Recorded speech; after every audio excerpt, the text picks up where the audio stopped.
Bonjour mesdames et messieurs, je suis ravi d'être avec vous aujourd'hui pour un nouveau pronostic de notre Quintet Plus qui se déroulera ce dimanche 7 janvier 2024 sur l'hippodrome de Paris-Vincennes. On n'en dit pas plus, on commence tout de suite aux conditions de course. C'est le prix de Lille sur l'hippodrome de Paris-Vincennes, 90 000 euros d'allocation, ils seront 15 partants, 2100 mètres, grande piste, départ à l'autostart pour des chevaux qui aient au moins gagné 130 000 euros, mais pas 505. Donc c'est quand même des chevaux d'assez bonne qualité, des chevaux qui sont juste en dessous les bons, parce que nous allons voir des chevaux de placés de groupe 1, donc des gagnants de groupe 1 même.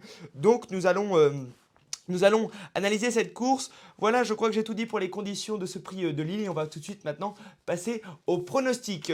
Mon favori sera le numéro 3, Amiral AS, qui a dernièrement, pour moi, a crevé l'écran dans le prix Jean Dumouche. Il est associé aujourd'hui à Alexandre Abrivard. Dernièrement, il était associé à Oriane Kistrom. Il a un bon numéro derrière l'autostart, le numéro 3. L'autre jour, en plus, c'était départ volté. Il était très très mal parti. Il avait perdu 30 mètres. Il avait fini en boulet de canon. Là aujourd'hui, il part à l'autostart, ce qui va l'aider où il a plus l'habitude. Il a un bon numéro. Il a laissé une très grande impression dernièrement dans le prix Jean Dumouche. C'est une base pour moi dans les trois premiers, hein. Il ne devrait sans doute pas sortir du quintet. Et j'espère pour moi dans les trois premiers, donc pour les amateurs de jeux simples, c'est vraiment une vraie base pour ce numéro 3, Amiral AS. Ensuite, le numéro 4, Fast Time. Que dire? Ce cheval entraîné par Mathieu Abrivard et associé à Mathieu Abrivard enchaîne les victoires depuis le début du meeting. C'est sa troisième, peut-être une quatrième aujourd'hui. Il est très bien engagé. Il a le numéro 4 derrière l'autostart. Voilà, il a une très bonne chance. Pour moi, c'est pareil, c'est une base pour ce quintet. Voilà, moi on le connaît tous, ce Fast Time, hein. Il sait tout faire, il peut aller devant. Il a un finish très, très solide, très, très vite, mais sans doute pas plus vite que le numéro 3, Miralles. Donc sans doute que Fast Time va peut-être courir offensif, mais il faudra faire attention car le numéro 2, Bilob Jepson, vient dans mon troisième choix. C'est un cheval de très grande qualité qui a gagné le prix D7 sur plateau un petit peu parce que le numéro Hokkaido-Giel était disqualifié. Donc ce numéro 2, Bilob Jepson, avait cette victoire sur tapis vert. Il est toujours à l'arrivée, toujours dans les trois premiers depuis belle lurette. Il vient d'être troisième dans le prix Jean Boileau, battu seulement par deux étrangers qui ont répété ensuite. Le Gretzkill qui a ensuite répété dans le prix Taylor de Beaune et une autre jument. Donc un autre cheval plutôt, c'était pas une jument qui gagnait ce jour-là, c'était un cheval. Donc voilà, il était battu par seulement deux étrangers. Pour moi c'est pareil, une base dans les cinq premiers. Il n'est pas déféré les quatre pieds complètement comme d'habitude, il est seulement déféré des postérieurs. Mais il faudra quand même le garder. Le numéro 1, Always the Car, reste sur une belle performance dans un groupe 1. Il était seulement battu par un certain Vivi Vaisas que l'on connaît tous. Ce numéro 1, Always the Car, c'est vraiment le cheval pour moi de classe de la course. Mais il n'a pas cette référence à l'hippodrome de Vincennes. Il a déjà gagné sur l'hippodrome de Paris-Vincennes. Il est rarement déféré les quatre pieds. Aujourd'hui, il y est. Son entourage y compte réellement, vraiment, il y compte. J'ai entendu des bruits d'écurie qui disent que Always the Car, c'est vraiment une première chance. Dernièrement, il est seulement battu par Vive d'Alsace. Que dire, que faire? C'est absolument à le mettre dans ce quintet, ce numéro 1.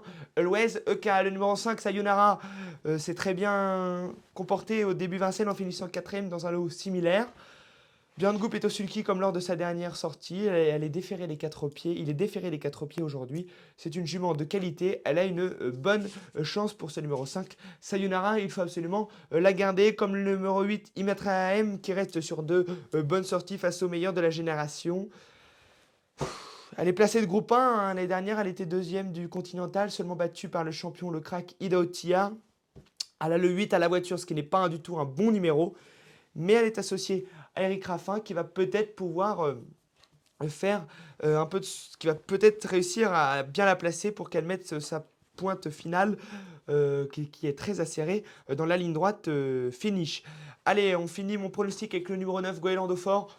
Voilà, vous avez sans doute vu, je reste sur la première ligne car vu le lot, je ne vois pas les chevaux de la seconde ligne jouer un premier rôle dans ce quintet plus, ce prix de Lille. Mais on finit avec le numéro 9, Goéland de Fort, c'est plutôt pour une place, c'est vraiment comme ça. Voilà, malgré un numéro à l'extérieur, je le garde parce qu'il a des titres sur ce parcours. Sa dernière victoire, c'était sur ce parcours-là. C'est un cheval qui est régulier. Associé à Damien Beaune pour l'entraînement de Christian Bijon, il faut le garder, ce numéro 9, Goéland de Fort, mais plutôt pour une place. Donc voilà pour mon pronostic. Comme je vous l'ai dit, moi je garde la première ligne, la seconde ligne, je l'enlève, même si on aurait pu gagner Al Capone Steka, que je n'ai pas gardé car je préférais ce numéro 9, Goéland de Fort, qui part en première ligne. Et donc voilà, je vous le dis maintenant en chiffres, mon pronostic, le numéro 3, Amira Alaes devant le numéro 4, Fast Time, puis le numéro 2, Bilo Jepsen devant le numéro 1, Always Oka, le numéro 5, Sayonara devant le numéro 8, Imatra M, le numéro 9, Goélando Fort. Voilà pour ma sélection de ce quintet qui se déroulera à 15h15 prix de Lille. Une très grande journée ce dimanche 7 janvier car on aura le prix de Calvados pour les corneliers Races. Donc voilà, une très belle journée avec ce quintet assez splendide. N'hésitez pas à vous abonner, à liker et à partager cette vidéo. Et moi je vous dis bonne chance à tous. Et puis voilà, bonne chance, surtout bonne chance. Suivez-nous de plus en plus, vous êtes de plus en plus à nous suivre. N'hésitez pas à vous abonner à tous nos réseaux sociaux, Telegram, Instagram et puis YouTube. Et je vous dis bonne chance à tous.